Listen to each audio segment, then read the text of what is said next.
Hey guys, so I've had an absolutely awful night. I've been up with massive pain in my foot, and yeah, not slept very well. I'm also off the coffee as well, so I've been really caning the coffee and the red wine a bit too much in the last week or so. So I've ended up with a dose of gout, and therefore I am playing very, very bad chess today. I could show you one game I was up 2 minor pieces. Oh man, I couldn't even bear to share that. So talking to you, I've just blundered a pawn. So I've got a game up against somebody rated 1074, and I'm going to try really, really hard not to make a complete and utter mess of this. Okay, so my opponent's chosen to advance a pawn there. Pawn's still here, so no huge prospects for a rook or a queen on that file. Big question is, do I want to trade my light squared bishop for that double their pawns? Or is my light squared bishop too good for that? I think just castles now looks sensible. So what I need to do now, I'm playing somebody, 350 points lower rated than myself, so what I need to do is stick to the basics, basically. Okay, so he's pinning my knight now against the queen. Queen is defending, but it means I can't take that knight, or else pawn will then be attacking my knight, and there's no way out of that. So I'm going to play c4, maybe challenge for the center. This knight can't really do any damage from there that I can see. So this is a 10-minute game, there's no increment, so the clock may come into it.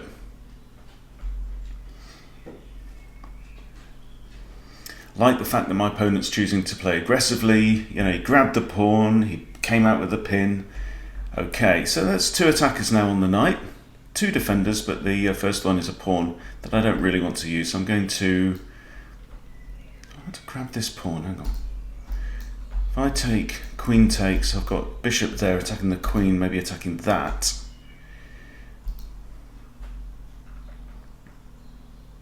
What I'd like to do is put my other knight here to defend that knight, but I can't because the d-pawn's stuck.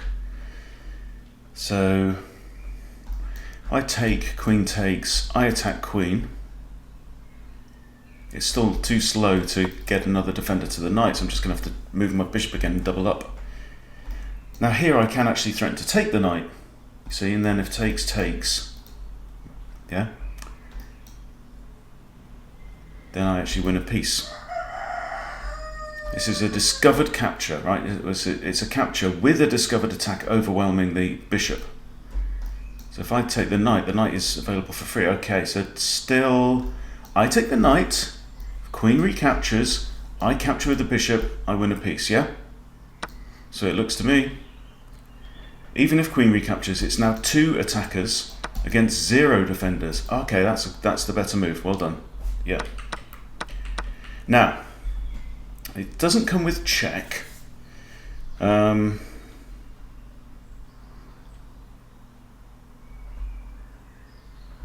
if I could move my knight now with check, that would be interesting. But I do have that, maybe. Think this through. I take f7, I'm attacking the queen. He takes my queen, I take his queen.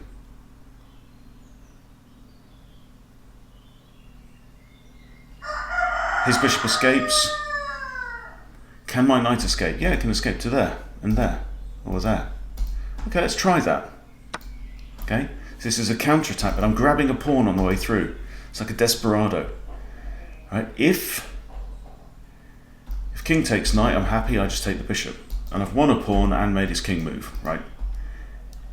If he takes my queen, I take his queen, and I've won my pawn back from that maneuver.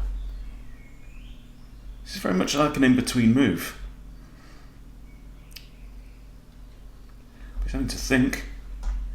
You take my queen, I take your queen. Then you've got a choice. You take my knight and your king's moved, I take your bishop, and I'm happy.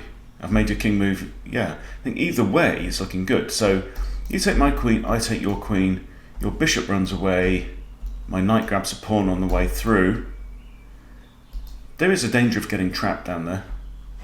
This pawn might be a target, actually, yeah. Then maybe grab that, depending where his king goes. Huh. Now that I have to confess I don't really get. Because now I take the bishop. King takes knight, king's moved. Lost castling rights. My bishop's now looking pretty good, isn't it? Okay. That's an interesting one. Should I take the pawn and try and open up the centre? That seems to make sense. Right, we've got an exposed king, can't castle, 2 rooks trapped in the corners. I don't want to just throw in checks and encourage him to go and hide away. I think what I want to do is open things up. So if this pawn comes off the board, wow, got idea, bring the rook in. This could be good, guys. I could have saved this one. So let's just go over the opening again. This is a Sicilian defense, and then I'm playing an open Sicilian. I'm getting ready for this b3 move, allowing bishop to b2, right? So that's the kind of Snyder variation, but bringing the knight out first, which I've been advised to do. Okay, what's undefended? Those things are undefended. So here, king moves. King's got a few options. I'm threatening to grab that pawn. If he wants to defend that pawn, he's going to have to move into the middle. So I think now this is good, and it also then opens up the e-file for my rook. So just a couple of dodgy calls by my opponent there. Okay, now I'll take the pawn with check. Haha, checkmate. That's a beauty. Well, thank you for watching. That has made me feel so much better. The game that I lost previous to that was an absolute howler. So let's just go over it. Let's go over it again. Let's look at, somebody rated 1,000 to 1,100. What are the typical mistakes? Okay, the Sicilian. This is all normal. Apart from, of course, I blunder a pawn. So we counter-attack. At least I've got some development. Okay, so he's kind of building up a bit of a centre. This pawn's defended by the knight. I castle. So I'm well ahead in development at this point by giving up that pawn. So he's actually used the second knight move to grab the pawn. So it's kind of like a gambit. And when you find yourself in this situation, oh no, my pawn, right in the opening, kind of try and switch your brain into, okay, let's make this into a gambit. Okay, so what is a gambit? Gambit is when you offer your opponent 1 or 2 things to capture, usually pawns, and while they're busy eating those pawns, you're busy developing your pieces. And look what we have, right? 1, 2, 3 minor pieces out on the board and a castle king. Black only has knighty knight out on the board. Okay, so bishop comes out with a pin. That looks fine. I play c4, striking for the centre, and knight retreats with a second attacker on there. I bring back another defender. Now the queen comes out to here, and this is an important sequence, right? If the queen had simply recaptured the knight, black would have been down a minor piece. We did it the right way with capturing the bishop first. Now I turn the tables slightly by capturing on f7. This is exacerbating the fact that black hasn't castled his king yet. Okay, and he's not castled his king. One of the reasons is because he spent a move capturing my pawn. You can see now the brilliance of the gambit that I played earlier on in the game. Now he has to have a think, and he thinks for a minute on this. What is he going to do? And he decides to bring out his queen. Okay, so yeah, his bishop's under attack, my knight's under attack, but my knight's under attack by his king. I'm also still attacking his rook, so this I think was an error. Thank you, son of Jag. This was an error. Okay, so now, before going in for the kill, so, okay, let's just analyse this a bit more, right? I think either way, it's likely that his king was going to be forced to move, whatever happens. That's the issue. And that's why that was, I think, a pretty good move, all in all. Because whatever happens, I think this king is going to move. So, so I do that. Let's say he takes queen. I take, I recapture bishop. He's got to recapture and he's got to move the king to do that, right? Let's say he doesn't take, like he moved his queen away. I take, king takes, because king's the only attacker on the knight. What other options are there? King takes straight away? It doesn't really work. I think his king's going to end up moving whatever he does.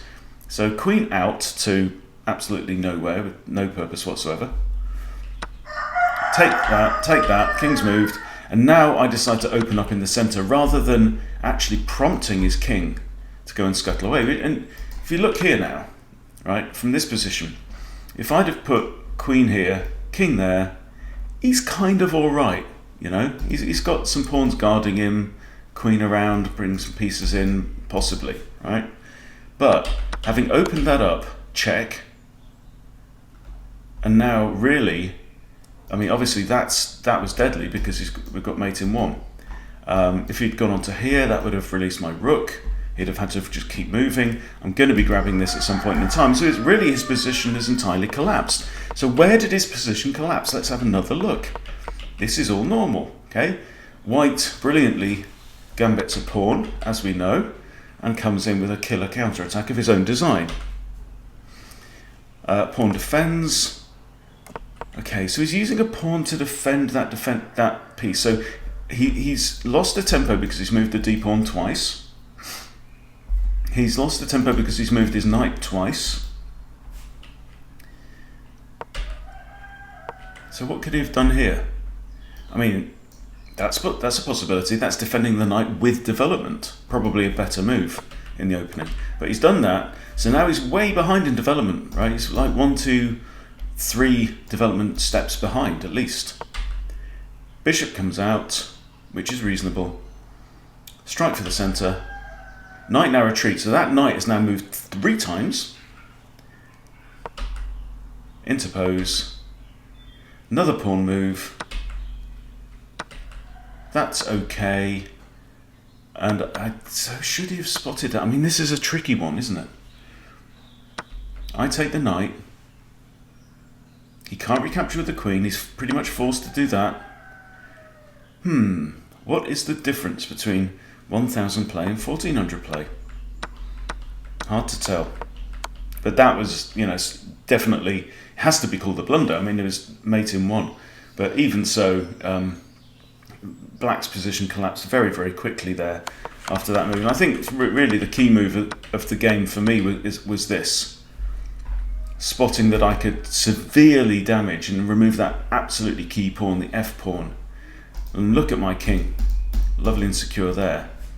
Right, so yeah, pretty much forced. I mean, you could have calculated that through, but not if you're 1000 to 1100 and not in a 10-minute rapid game.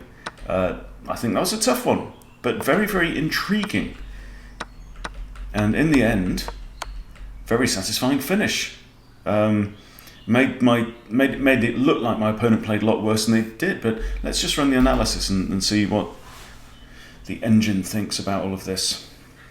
Watch it come up with a name for the gambit that I played, which it's not going to do.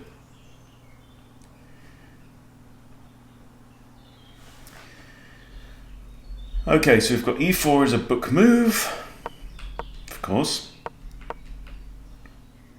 Yeah, well, d4 for the open Sicilian, naturally. This is all okay. It doesn't like that bishop move. It says I should move my knight out. Oh yeah, I should have, because of course the special gambit. And here it didn't like that, said I should have pushed d4. See, d4 became a problem later on. Putting my bishop in front of an undeveloped centre pawn, yeah. Okay, but it's still got black. It actually favours black at this point. Bishop out. Okay, like that. It said you could have kicked the bishop, I know. Knight back here is an inaccuracy. Knight to c6 would have been best. Well, I guess this knight is defended by a pawn, so it wasn't obliged to move. Knight out there. Bishop back is best, okay, and now it says we're equal. And that's an inaccuracy, because of knight to e5. Huh. Okay, so knight to e5 is what it's saying was better. That comes with a double attack on the bishop, and the bishop's kind of trapped now by this pawn move. Knight to e5 could have been an idea. But then he could have simply just exchanged bishops. So I didn't like that. That's best. Okay, knight takes f7 is best. It still slightly favours black. Queen h4 is a blunder. Okay, so it's saying we should have played bishop takes d1, then knight takes d8, king takes d8, rook takes d1. Okay, and it would have had that as actually equal, although black's king has moved. That's interesting. So it really was a very nothing move by the queen here to come out. That complete blunder because of queen takes e2, yes, which is what happened. Okay, king there is best, pawn takes is best. Good, I'm pleased with that. That's also, of course, threatening queen takes d6. Mate. Okay, so it's saying here, yeah, I should have defended with the queen. Then if like pawn takes, you've got queen takes, and the king's like, it's got a chance at least. But this is still very much winning. Queen to there is best, king to there is a blunder. Should have come here, apparently. So there you go. It clearly was a blunder. So fascinating little game there. Not too many moves played. It was all over in 14 moves. But really interesting one. And I think, we are getting under the skin a bit of the difference of how you need to start calculating just, that level deeper to get beyond 1100, 1200, 1300, 1400. That's really all it is. It's about projecting, if I do this, what's going to happen? What's my opponent going to play? Is that better for me or worse for me? In this instance, fortunately, I just did it slightly better than my opponent. Let's see the accuracies. 85.6 for me, that's not too bad, and 21.9. There you go. Enjoyable game. Thank you for watching. Please subscribe to Chess Boot Camp, and I'll see you soon.